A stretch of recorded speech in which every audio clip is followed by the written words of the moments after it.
Be me, Anne, 34, Senior HR Manager. Pretty proud of the workplace culture changes I've implemented. Mandatory bias training, improved maternity leave policies, zero tolerance for harassment. Finally, feel like women have a real voice here. Monday morning, get called into meeting with legal team and 2 external investigators. Apparently, there's been some kind of complaint filed. Think it's probably another case of some guy getting butthurt about our harassment policies. Walk in, confident, ready to defend my department's stellar record. Lead investigator introduces himself as Michael. Anne, we're here regarding allegations that you've systematically ignored and dismissed harassment complaints when the victims were male. Immediately, roll my eyes.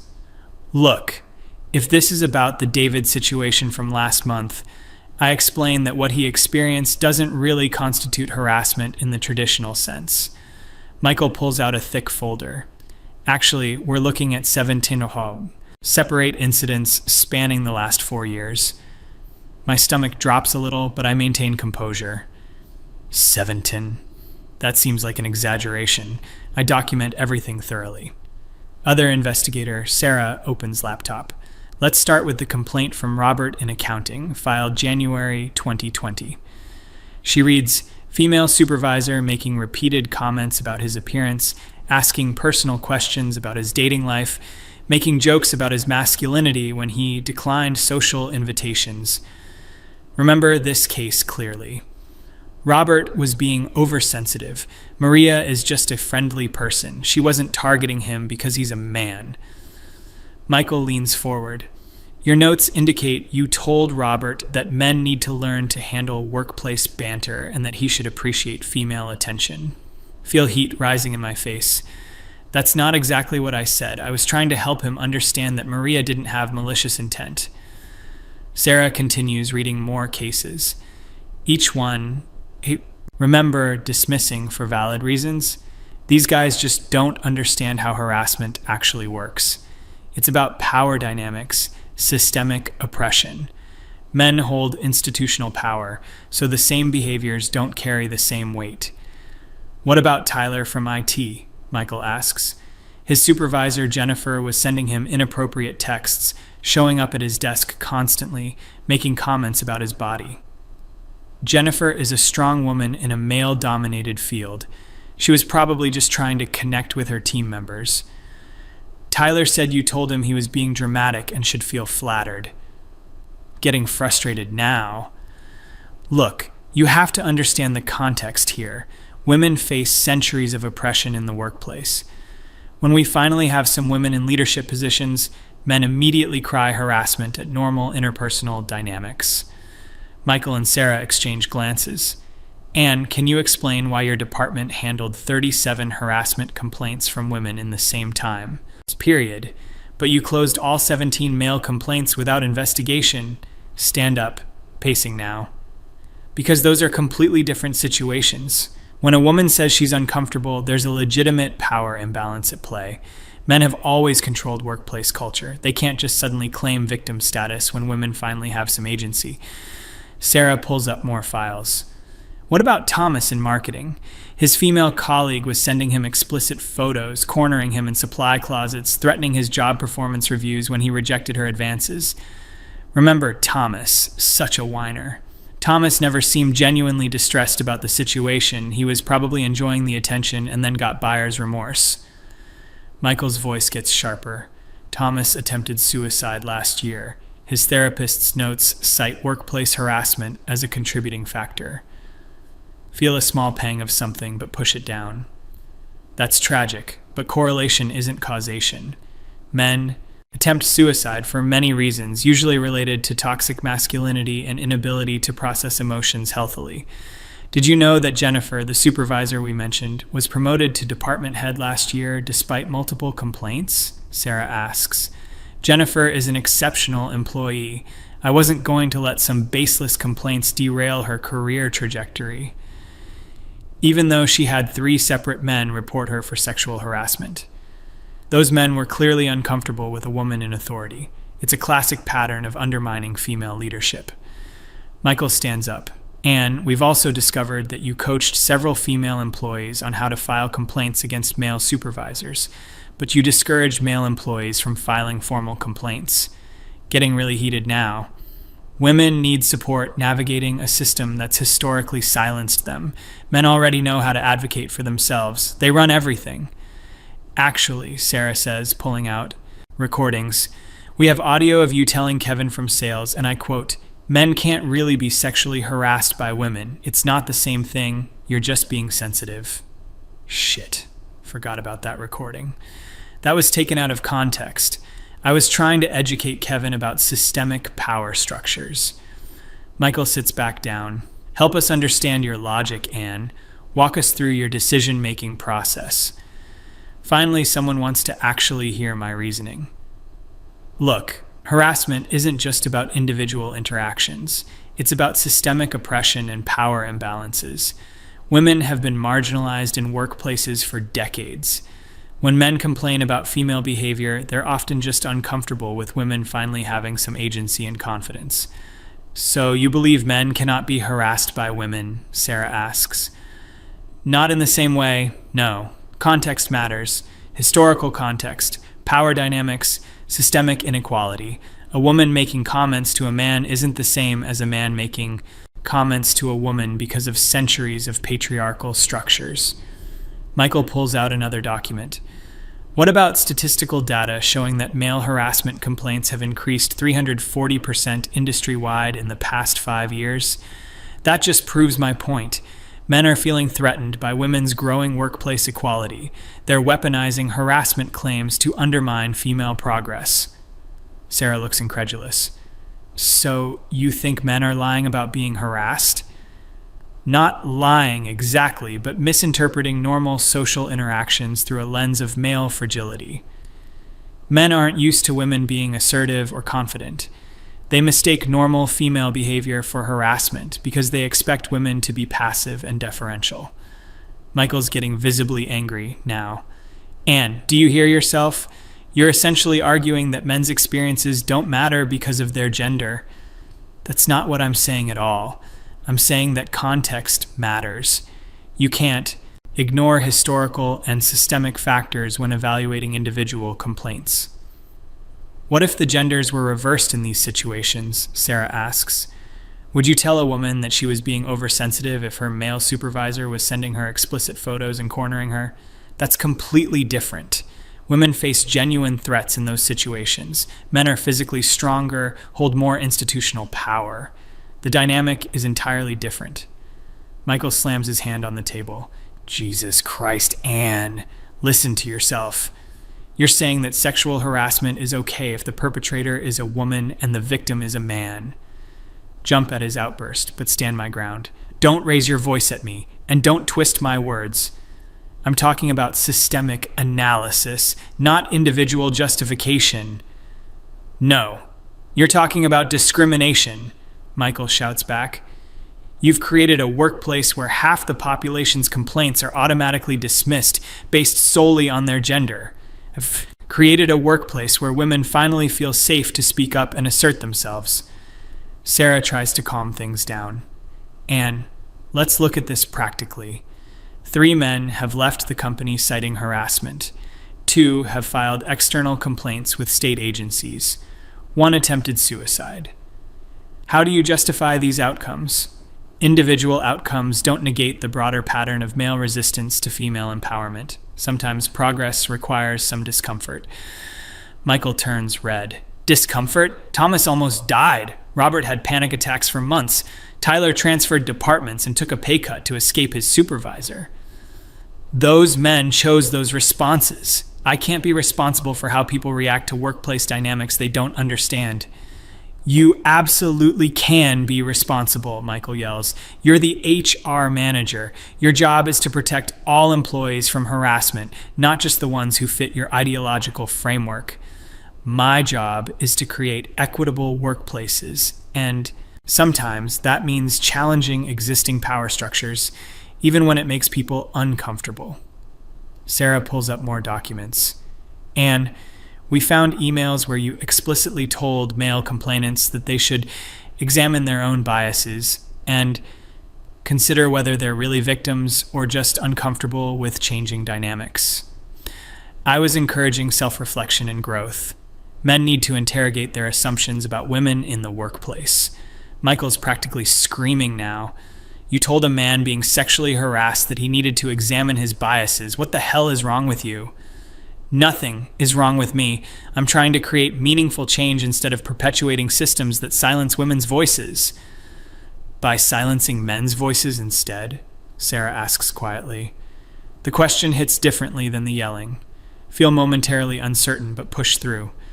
Men's voices have never been silenced. This is the first time in history they're experiencing what women have always experienced. Michael stands up again. That's it. That's exactly the problem. You see harassment complaints as a zero-sum game between genders instead of individual employees deserving protection. I see harassment complaints as occurring within existing power structures that you're conveniently ignoring. Sarah starts reading from another file. Jennifer, the supervisor you promoted, was investigated by external agencies after Thomas's incident. They found a pattern of predatory behavior spanning multiple jobs. She specifically targeted young, quiet men who were unlikely to report her. Feel something cold in my stomach. That investigation was biased. They were looking for problems because of the political climate. Michael laughs bitterly.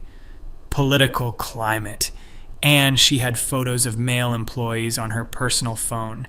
She was running a spreadsheet rating men in the office. She was literally predatory.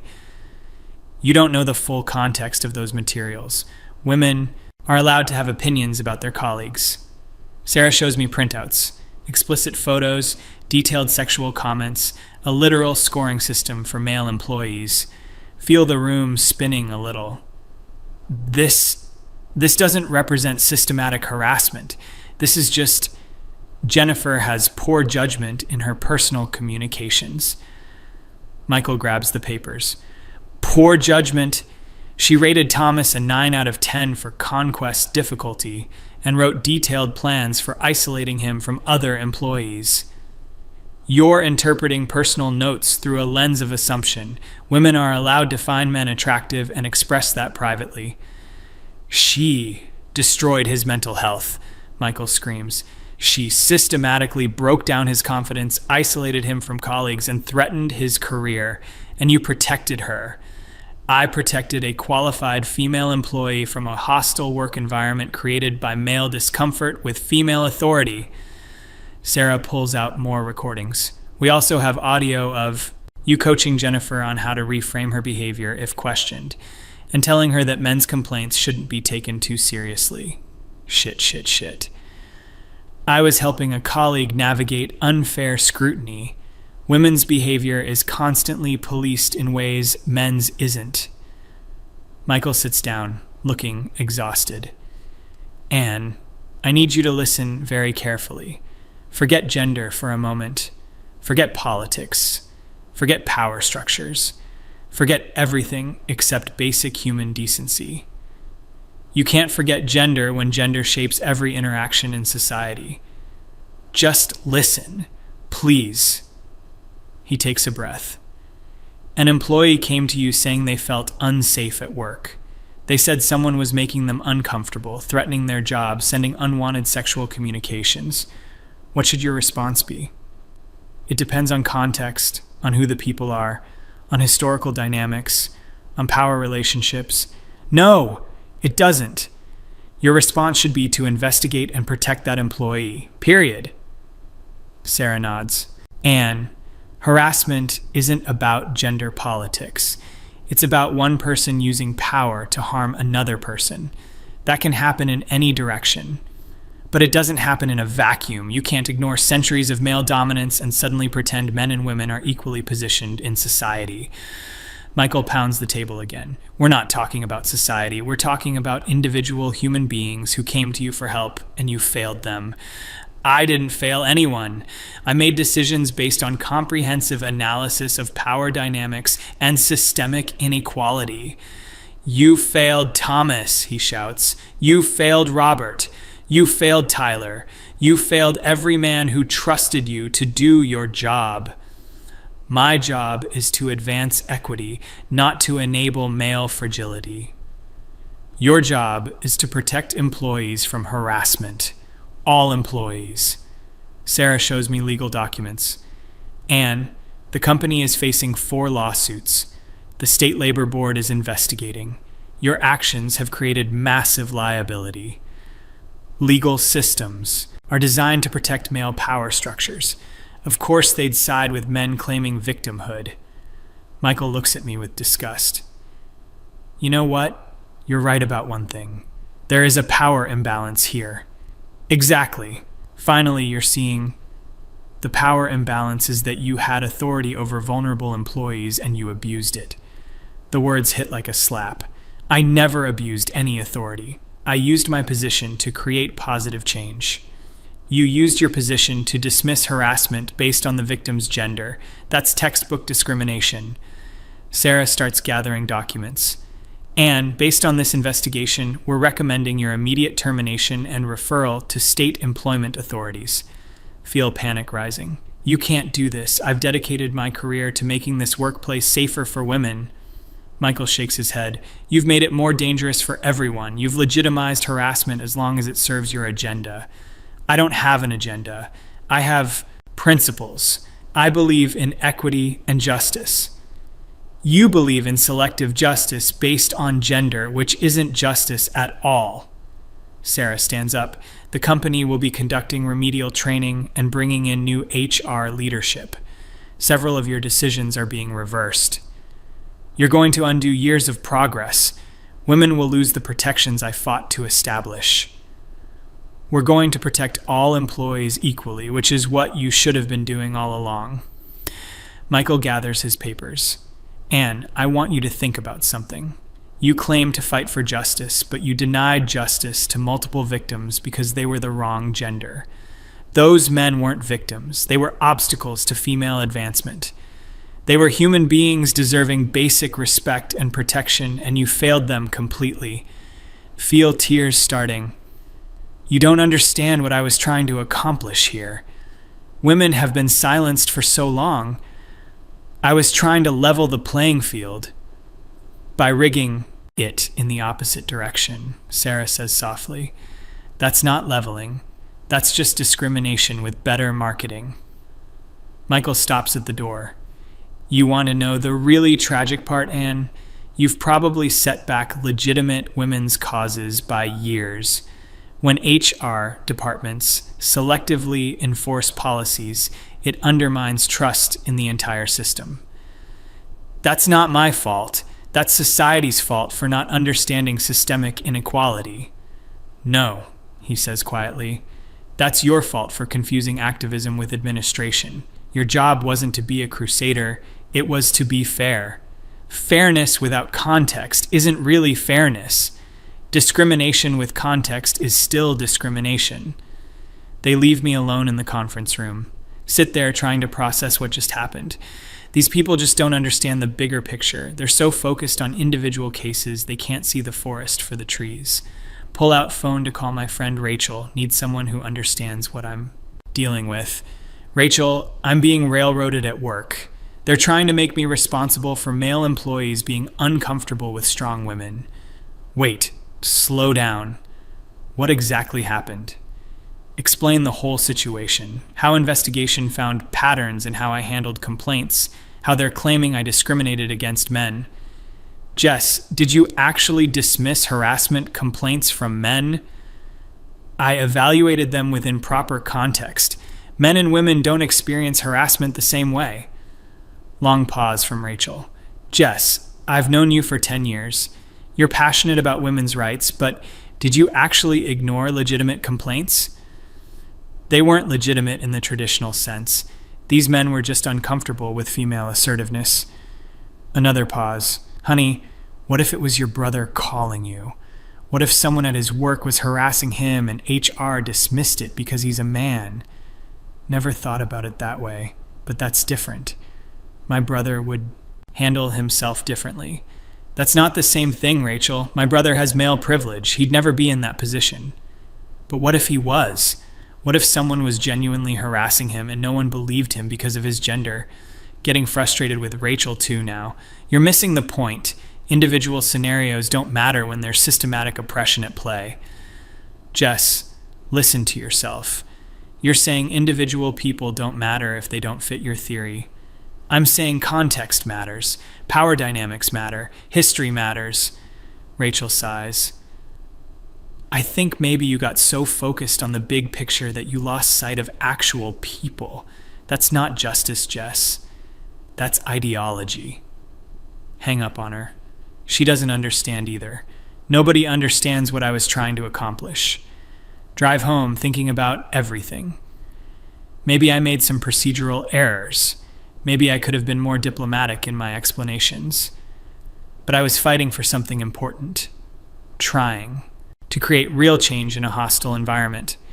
Get home and pour a large glass of wine. Sit on couch scrolling through news articles about workplace discrimination. Find several pieces about male harassment victims being ignored. But those articles miss the broader context too. They treat these issues like they exist in a vacuum. Check email and see message from company lawyer. Termination is effective immediately. They're also investigating whether to press charges for civil rights violations. Feel sick to my stomach. This is insane. I was protecting people, not victimizing them. Call my sister Amy. Amy, I got fired today. They're saying I discriminated against men. Oh shit, Jess. What happened? Explain the whole investigation, how they twisted my reasonable decisions into discrimination. Amy listens quietly. Jess, can I ask you something without you getting mad? Sure. Do you think it's possible that you were so focused on helping women that you accidentally hurt some men? I didn't hurt anyone. I just refused to enable male fragility. But what if some of those guys were genuinely being harassed? What if they really needed help and you didn't give it to them? Amy, you don't understand workplace power dynamics. Men hold systemic advantages that change how these interactions should be interpreted. I understand power dynamics, but I also understand that individuals can be hurt regardless of their group membership. Getting angry again. Why is everyone acting like I'm the villain here? So, you think I should have treated female harassers the same as male harassers, even though the context is completely different? I think you should have protected people who were being hurt, regardless of their gender. That's not how social justice works, Amy. Long silence. Maybe that's the problem, Jess. Maybe you confuse social justice with individual justice. They're the same thing. No, they're not. Social justice is about groups and systems. Individual justice is about treating each person fairly. Sometimes those conflict. Hang up on Amy, too. Pour another glass of wine. Everyone's acting like I'm some kind of monster, like I was running around deliberately hurting people. I was trying to make things better. Spend the evening researching legal defenses. Discrimination law is so complex. Maybe I can argue that my decisions were based on legitimate policy analysis, that I was implementing equity-based approaches to harassment prevention. Find several articles about reverse discrimination lawsuits. Most of them are frivolous complaints by men who can't handle workplace equality. But some describe situations similar to mine. HR managers who got in trouble for overcorrecting historical discrimination. Start drafting email to legal team, need to explain my reasoning more clearly. They obviously don't understand the theoretical framework behind my decisions. If I can just articulate the academic basis for differential treatment based on power dynamics, delete the draft. Realize it sounds exactly like what Michael and Sarah were criticizing, treating individual people as representatives of larger groups, rather than as individuals deserving protection. Lie in bed that night, replaying conversations, Thomas attempting suicide, Tyler transferring departments, Robert having panic attacks. These aren't abstract policy outcomes. These are actual people who got hurt. But they got hurt because they couldn't handle changing workplace dynamics. Not because I did anything wrong, right? Try to sleep, but keep thinking about Michael's question. What if the genders were reversed? If a male HR manager had dismissed harassment complaints from women because women are oversensitive or women need to handle workplace banter, I'd be furious. I'd call it textbook discrimination. But that's different because can't finish the thought. Because it is different. Has to be different. Otherwise, everything I've worked for is meaningless. Everything I believe about justice and equity is wrong. Finally, fall asleep around 3 a.m. Wake up to phone ringing. Reporter from local newspaper wants comment about the investigation. No comment, hang up immediately. Check online and see article already published.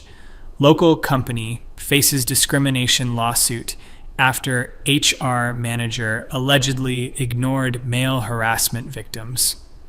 Feel nauseous reading the details. They make it sound like I was deliberately protecting female predators, like I had some kind of agenda against men. The comments section is brutal, calling me every name in the book, demanding I face criminal charges. But buried in the comments are a few defending me. Women talking about how hard it is to be taken seriously in male-dominated workplaces. How men claiming harassment often are just uncomfortable with female authority. These women get it. They understand what I was actually trying to do. Spend day researching, employment lawyers. Most won't take my case. The evidence is too clear that I treated people differently based on gender. Finally find one willing to argue that my decisions were based on legitimate academic theories about power dynamics. Meet with lawyer next week, explain my reasoning about systemic inequality and historical context. He listens patiently.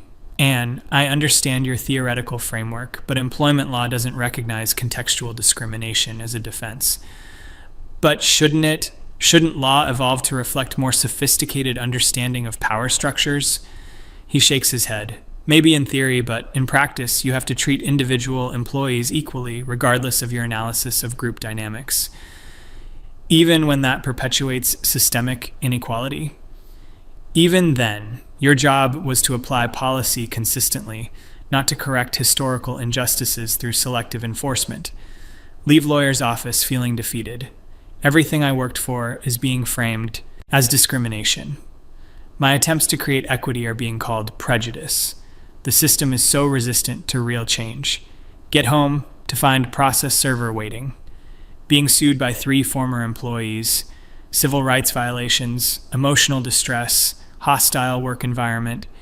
The irony is crushing.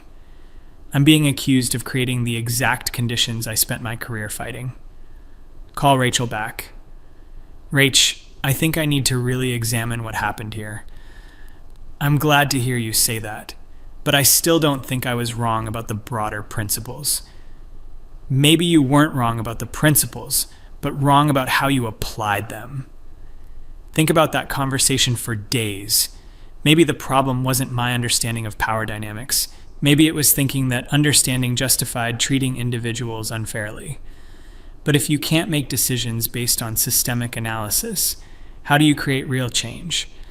Start attending unemployment hearings. Company presents evidence of my differential. Treatment of complaints.